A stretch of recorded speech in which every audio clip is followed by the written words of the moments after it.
Bonjour à tous, on va attendre d'être un petit peu plus nombreux pour commencer ce live.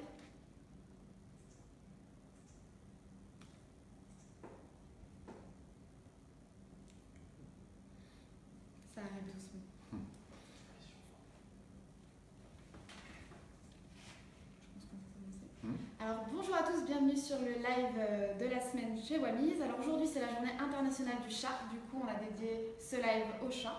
Donc posez toutes vos questions dans les commentaires et le docteur Stéphane Tardif y répondra. Bonjour, et voici aujourd'hui donc une journée assez particulière avec Morgane pour nous accompagner. Donc bien les chats, faites attention à bien poser les questions, on évitera de parler des chiens aujourd'hui. Comportement et santé des chats. Voilà, donc on va commencer. Ah oui, juste avant que j'oublie, il y aura un jeu à la fin du live. Donc restez bien connectés jusqu'à la fin, même si on a répondu à votre question. Vous allez pouvoir gagner une Wamiz Box. On vous expliquera à la fin ce que c'est. Voilà, alors première question, Stéphane, qui vient de Sabri Shainoni, je pense que c'est Sabrina, qui demande est-ce qu'il est bon de mouiller son chat même s'il a horreur de l'eau pour qu'il ait moins chaud vu la chaleur qu'il fait? Alors, c'est pas évident forcément d'aller mouiller son chat, mais ça peut être quelque chose qu'il apprécie, donc j'ai envie de dire à essayer. Et puis si le chat montre des signes que ça lui plaît absolument pas et que l'eau lui fait extrêmement peur ou que c'est bien finalement une interaction très négative, faut pas forcer effectivement. D'une manière générale, faut jamais contraindre le chat.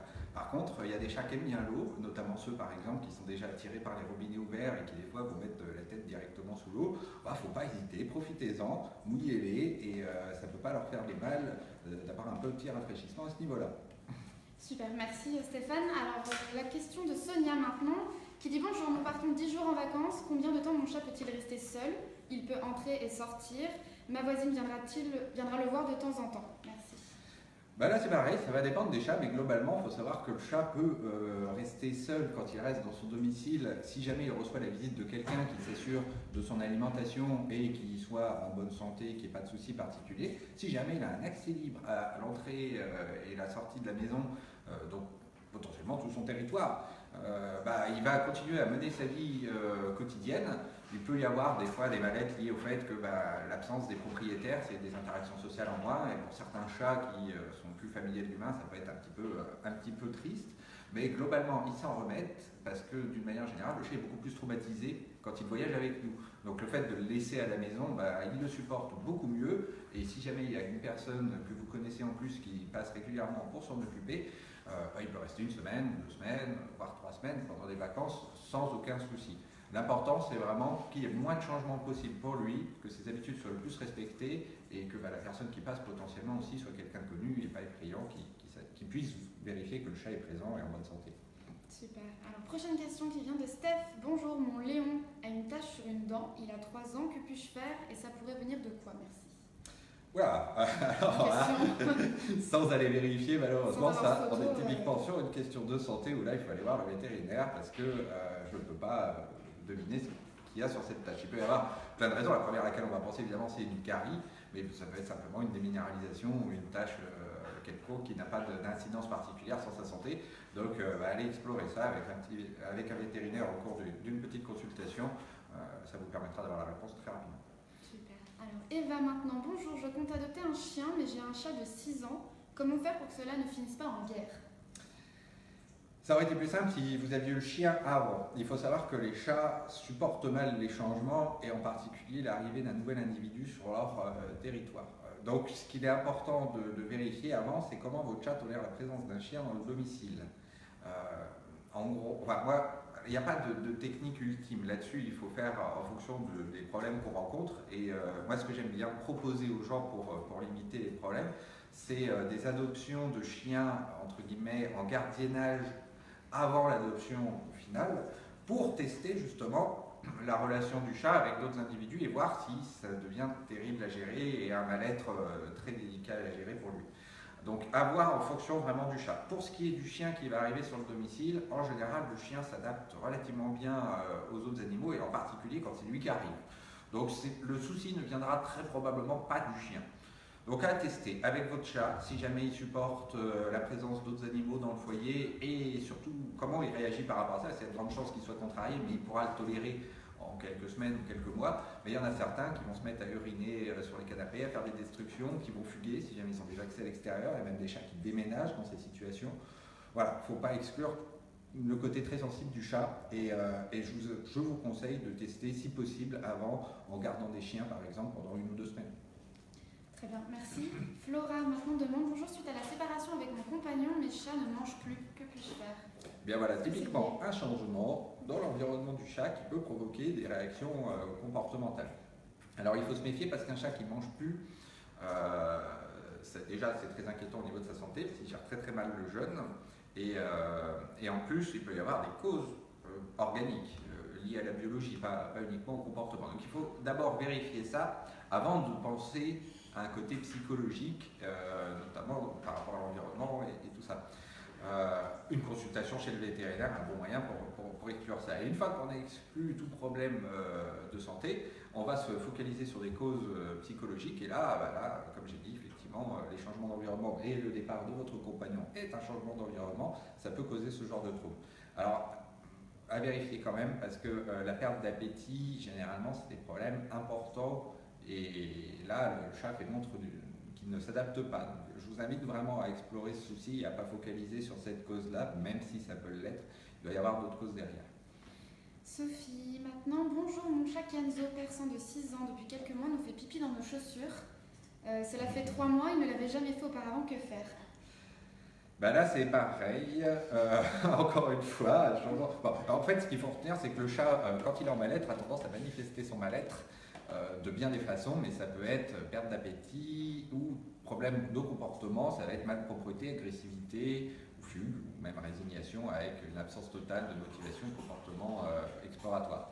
Donc il y a plein de façons de manifester le mal-être. La malpropreté, c'en est un. Voilà, à retenir dans les causes possibles, mais on parle d'un chaton, si j'ai bien suivi, et donc par conséquent, il peut aussi y avoir un défaut d'apprentissage. C'est-à-dire qu'en fait, là, il n'est pas du tout en mal-être. Par contre, le chat identifie en grandissant des zones où il va pouvoir aller éliminer, c'est un apprentissage, et là, malheureusement, il a testé la chaussure, et puis il a vu que c'était bien, et voilà, il a appris qu'uriner dans les chaussures, c'était potentiellement des lieux où on pouvait uriner. Donc c'est pas forcément quelque chose, une notion, évidente à leur inculper. La propreté, c'est un concept qui est typiquement humain, et si le chat est propre naturellement, c'est parce qu'il a des comportements naturels qui l'attirent à faire ses besoins dans des choses dans lesquelles il peut gratter, qui peuvent absorber. Donc c'est les chaussures, les tapis, les couvertures, les canapés, tout ça font potentiellement d'autres bons endroits où les miner. Proposez à votre chat de nombreuses litières, mettez les litières à différents endroits dans la maison éventuellement. N'hésitez pas à changer les graviers ou tester différents graviers, à tester les litières couvertes, pas couvertes, etc. Et voir si ça permet à votre chat de sélectionner plutôt les litières que vos chaussures pour ça. Rendez les chaussures inaccessibles également. Coupez les anciennes toilettes pour vraiment diriger vers celles où vous voulez qu'il aille. Et puis voyez avec un comportementaliste si ça passe pas pour justement des conseils dans l'aménagement de l'environnement qui permettent d'adapter le chat et faire en sorte qu'il n'y ait pas de malpropreté. Alors apparemment il faut qu'on parle un petit peu plus fort, donc on va essayer de parler plus fort, de monter le volume. Alors maintenant, Lulu, bonjour mon chat, chatte reproductrice que l'on a récupérée pour sa retraite il y a 4 ans, passe son temps à faire ses besoins à côté de la litière même propre, aucun problème urinaire, il veut une explication. C'est pareil, non? Alors, ça reste dans le même domaine, mais là, on est dans une situation encore plus compliquée, car là, le chat a bien des apprentissages qui le dirigent vers la litière, mais en fait, il rate la litière, car si nous, on a décidé que c'était bien dans la litière qu'il y avait un intérieur et un extérieur, tout ça aussi, c'est des concepts qui sont humains. Le chat, lui, il vise la litière, puis si ça tombe à côté, enfin, il ne s'en rend même pas compte, en fait. Donc, et puis après, il y a un phénomène d'habitude qui fait que des fois, ils ratent systématiquement. En fait, ils vont systématiquement se mettre dans la même position, et du coup, ils vont toujours faire à côté. Voire, ils vont carrément s'asseoir à côté. Donc, c'est pas évident de corriger ce genre de problème. Effectivement, il faut essayer de faire en sorte de les remettre dans la litière en rendant, par exemple, inaccessible le tour de la litière, qui sont obligés d'être dedans. Vous pouvez utiliser des litières couvertes si c'est une litière ouverte, ce qui l'oblige, pareil, à rentrer dedans. Il y a certains chats qui vont esquiver. Bref, il faut bricoler un petit peu en bougeant les litières et en aménageant un petit peu l'espace autour de ça pour essayer d'orienter le chat et vraiment faire en sorte qu'il ait systématiquement à l'intérieur. En aucun cas, il y a des phénomènes liés à la vengeance ou des choses comme ça qui sont derrière ça. Le chat n'est pas rancunier, comme les animaux d'une manière générale. Donc c'est généralement, là pour ce qui est des besoins à côté, c'est un cas particulier de malpropreté, c'est généralement des mauvaises habitudes prises par le chat, donc des mauvais apprentissages, lié au fait que il étend un petit peu la litière au-delà des limites que nous, on voudrait qu'il lui impose. Super. Alors une question qui est vraiment liée avec la chaleur en ce moment. Bonjour, alors c'est Margaret, les coussinets de mon chat sont fragiles, un peu brûlés, que faire s'il vous plaît, merci. Alors, vous pouvez utiliser quelques crèmes qui vont apaiser déjà au niveau anti-inflammatoire les coussinets. Donc ça se trouve très facilement chez le vétérinaire, il y en a de nombreuses. Et après, il existe plusieurs techniques, mais chez les chats, les techniques qu'on utilise chez les chiens, notamment avec des petits chaussons, vont être très délicats à utiliser, parce que le chat supporte assez mal les accessoires sur son corps. S'il n'a pas été habitué à ça, ça peut être très problématique, puis généralement on s'en débarrasser. Mais il existe également d'autres crèmes, alors ça va être à base de vaseline principalement, ça va être une crème, un gel qui va recouvrir le coussinet et le protéger un petit peu du contact avec le sol. En dehors de ça, malheureusement, il n'y a pas grand chose à faire pour limiter ça. C'est des brûlures qui arrivent souvent au contact de sols bétonnés ou des choses comme ça arrive beaucoup moins avec des terres ou des sols naturels. Donc ça dépend énormément de l'environnement auquel le chat est exposé, mais on ne peut pas l'empêcher de sortir. Éventuellement, on peut limiter les sorties pendant les grosses chaleurs, mais lui interdire l'accès à l'extérieur sous prétexte qu'il y a des zones où il peut s'abîmer les coussinets reste très délicat. Donc utiliser éventuellement les crèmes pendant les grosses chaleurs, limiter ses sorties pendant les périodes caniculaires, donc entre midi et 18h dans la journée. De toute façon, les phases d'activité du chat correspondent plutôt au matin au crépuscule où le sol va être plus frais. Et puis, vous devriez limiter ce type de petites brûlures sur les coussinets. Alors, Elena, bonjour. Combien de temps avant de laisser sortir mes 2 chats dans notre nouveau jardin? Elle stipule que c'était pour un déménagement. Ouais, c'est une bonne façon d'aborder les choses. Il faut laisser beaucoup de temps au chat pour s'habituer à son nouvel environnement. Et j'ai envie de dire, laissez votre chat quelque part décider. À partir du moment où vous aurez le sentiment qu'à l'intérieur de la maison, il commence vaguement à s'ennuyer et qu'il s'intéresse potentiellement à ce qu'il y a dehors, quand par exemple vous ouvrez la fenêtre ou des choses comme ça, si jamais il s'y intéresse et par curiosité il commence vraiment à vouloir sortir, vous pouvez lui laisser des petites phases d'exploration progressive. Là, les chats ont tendance à pas du tout être comme les chiens, c'est-à-dire à foncer droit devant et à se perdre.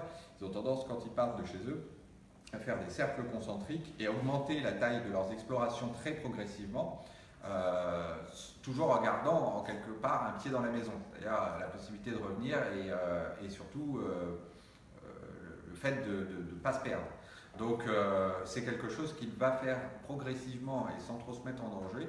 Là-dessus, la peur naturelle des chats par rapport à l'inconnu joue plutôt en notre faveur. Et savoir combien de temps il faut avant de lui laisser la porte ouverte, tester tout simplement. Si vous voulez laisser la porte ouverte, qu'il n'a pas du tout envie d'y aller, dans ce cas-là, ne le forcez pas et laissez progressivement le chat de lui-même explorer l'extérieur, le jardin auquel il aura accès. Et à ce sujet-là, si je peux me permettre, si jamais votre chat est habitué à porter des colliers, nous on a testé le GPS Invoxia, qui est un pet tracker, qui est le plus petit commercialisé aujourd'hui, qui est aussi le moins cher.